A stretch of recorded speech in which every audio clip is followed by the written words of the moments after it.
Inteligente, não sou fora da curva, mas determinação eu tenho, e muita. Mas Então, a eu pessoa usei que é isso. determinada, ela ultrapassa as pessoas que às vezes é fora da curva. Porque a pessoa que é fora da curva muitas vezes não estuda muito. Não vou não. Às vezes ele não tem a disciplina, Não tem às vezes ele disciplina, não né? tem esse sangue no zóio de falar, não, agora eu sei o que eu quero e eu vou até o fim nisso aqui. Às vezes ele não consegue ter essa disciplina, essa constância, o Felipe Marrone falou com a gente, essa lealdade com ele mesmo. Lealdade, É importante. Então... Era como se eu estivesse tentando tirar o atraso da linha de chegada, né? Que tem gente que na saída, assim... Já queima já queima na largada, né? Você fala Já o vai sal na frente. O sal da janta que você fala, né? Queima o sal da janta. Gasta o sal da janta antes da hora. Gasta o sal da janta. Mas você, de toda forma, você aposentou? Aposentei por causa do pó de concurseiro. Se não fosse ele, eu não teria aposentado. É mesmo? Você ainda Porque eu continua... senti, mesmo quando eu entrei na CGU, eu tinha muitas horas de dedicação aos estudos, finais de semana, feriados. E aí eu senti um vazio de que eu tenho que fazer alguma coisa. Aí eu entrei na aula de teclado. Com um mês, eu já tinha o meu teclado em casa. Em 3 meses eu fiz uma apresentação ao público.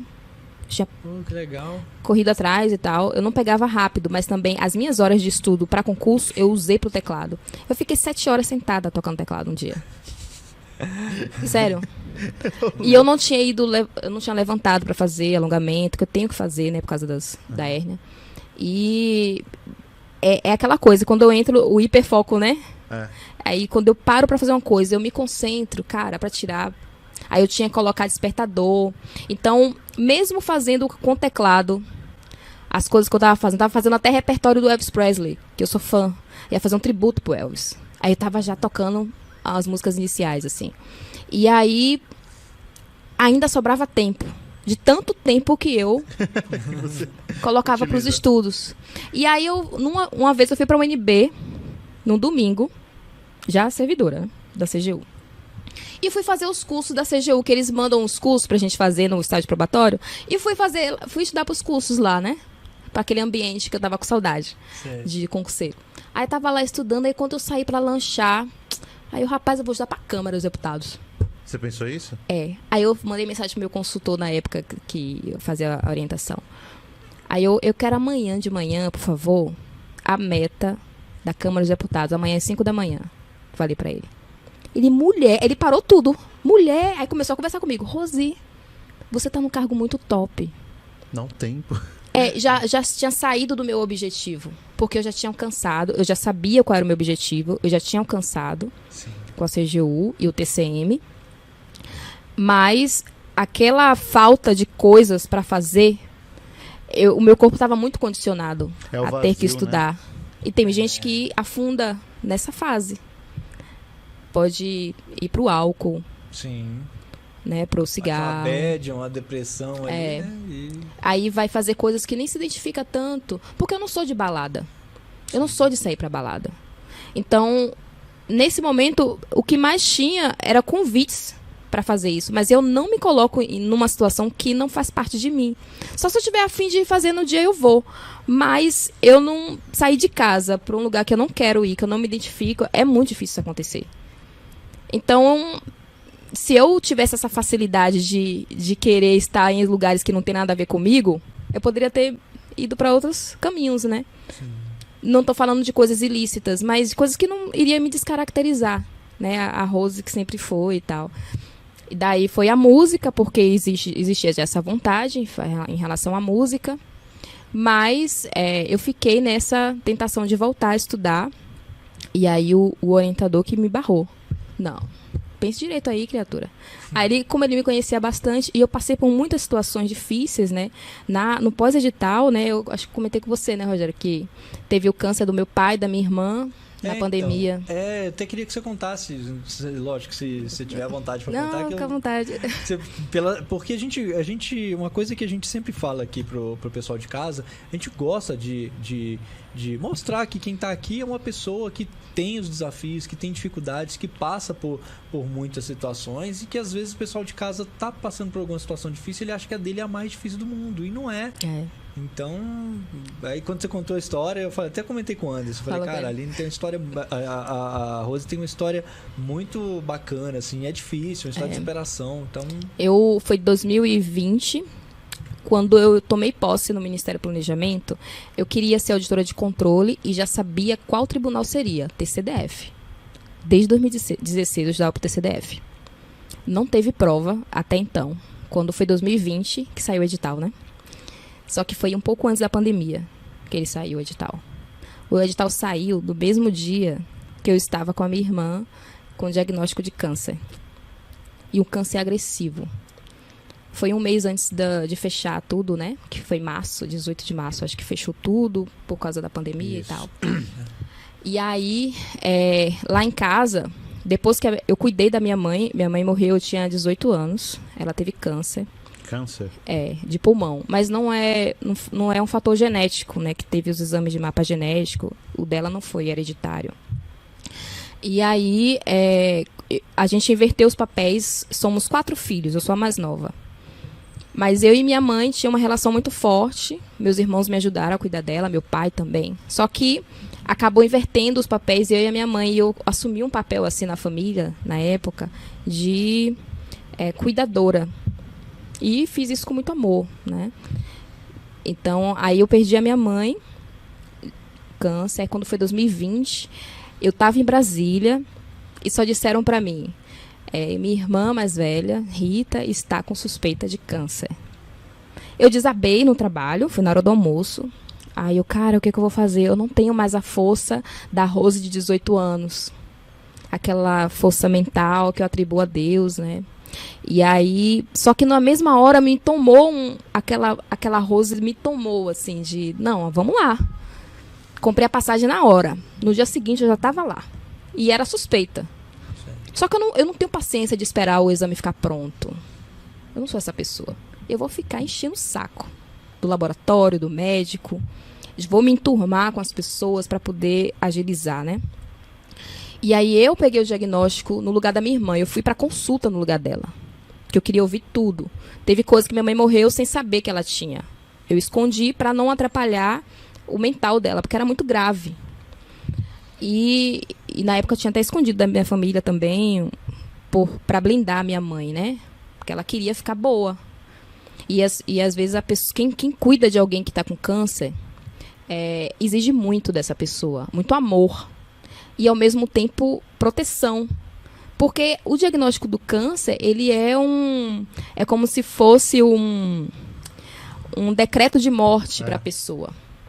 Por mais que a gente veja os estudos avançando e tal, mas saber que está com câncer é muito difícil. Eu desabei na hora, mas levantei e fui, né, para ajudar a minha mãe. E no caso da minha irmã, a mesma coisa. Eu vi o exame da suspeita, e aí eu fui pro médico, eu que vou na consulta. Eu levei o esposo da minha irmã e o médico me contou tudo. Aí eu falei para ele que era para ele me contar, não como se eu fosse a minha irmã, mas para a família, para falar tudo, porque nem tudo eles falam, né? Para não abalar a pessoa. Sim. E aí eu tive o pior diagnóstico possível. Ela não teria sobrevivido mesmo. Era um câncer muito grave. Foi de mama, mas foi um câncer muito grave. E aí, no dia seguinte, eu saí do consultório, meu cunhado mal, eu tava mal, mas eu sentei, espalhei os papéis na recepção, assim, das requisições que ela tinha que fazer uns exames ainda, para ver se tinha metástase, que minha mãe teve metástase. O medo, e ao mesmo tempo eu tive que ligar para marcar tudo, os exames. Tudo pro dia seguinte. Eu quero logo, marquei pro dia seguinte. E aí minha irmã, ela não sabia daquele movimento que estava acontecendo, eu teria que dar o diagnóstico para ela. E na hora que eu dei o diagnóstico, já levei para consulta, para os exames, no mesmo dia, foi 5 da manhã. Ela estava se arrumando para ir para o trabalho. E aí eu falei para o médico, ele, olha, você que vai dar o diagnóstico para sua irmã, aí ele me ensinou como é que se dá um diagnóstico. Não é de qualquer jeito. Tudo que a gente aprende a fazer isso. Você não é médica, mas você vai ter que, né, nessa situação, como a coisa está se desenvolvendo, tinha que ser tudo muito rápido. E ele me falou o que seria interessante para dar uma realidade para ela. E aí eu fui, a minha sobrinha estava com 13 anos, e aí eu tirei a minha sobrinha da casa dela, nesse horário, ela dormindo, meu cunhado carregou, levou ela para outra casa, da família lá, para que a minha irmã tivesse o momento de chorar. Porque ela não ia querer chorar se a filha estivesse lá. E aí, minha irmã saindo do banho, ela me viu lá tão cedo, começou a ficar preocupada, né? Aí eu contei, a minha irmã desabou, ela teve essa oportunidade de chorar, que é importante. E levei ela para o hospital no mesmo dia, né? Terminou de chorar, tomou banho, bora. E aí fomos, enquanto ela estava vendo se tinha metástase, passando por todos os exames e eu estava lá do lado dela, uma amiga mandou uma mensagem no WhatsApp. Saiu o edital do TCDF. Nossa. E um edital que eu fiquei todos esses anos estudando só para ele. Eu não estudava para outro. Eu até poderia fazer uma prova ou outra, mas o meu estudo era o TCDF. E aí, na hora eu tenho que resolver isso aqui. Eu não quero perder a minha irmã como eu perdi a minha mãe, né? Então eu tinha que fazer tudo. E o plano de saúde não queria aceitar a quimioterapia, eu vendo financeiramente o que eu ia fazer, financiamento, pensando no plano A, B, C ao mesmo tempo. E aí o médico até falou que eu consegui colocar uma paciente para fazer quimioterapia num tempo recorde, assim, que foi tudo muito rápido e articulado. Chegava para falar no plano, já tinha gente com mandado de segurança pronto para mim, porque tem jurisprudência. O período de carência não é válido para situações como essa. E aí tinha já um mandado de segurança, você que é da área do direito, né? Uma pessoa tinha feito só para impetrar enquanto eu resolvia da área administrativa. Aí como eu consegui resolver pela parte administrativa, eu não precisou do mandado de segurança. E aí, acho que foi 1 2 semanas, ela estava fazendo a quimioterapia, o que era impossível no cenário. E eu estava com muito medo dela morrer. Era muito agressivo ou ele já estava bem espalhado? Ele era muito agressivo, não foi metástase. E a minha irmã sempre fazia exame, igual a minha mãe, se cuidavam muito. Mas só que o câncer ele pode aparecer de um mês para o outro.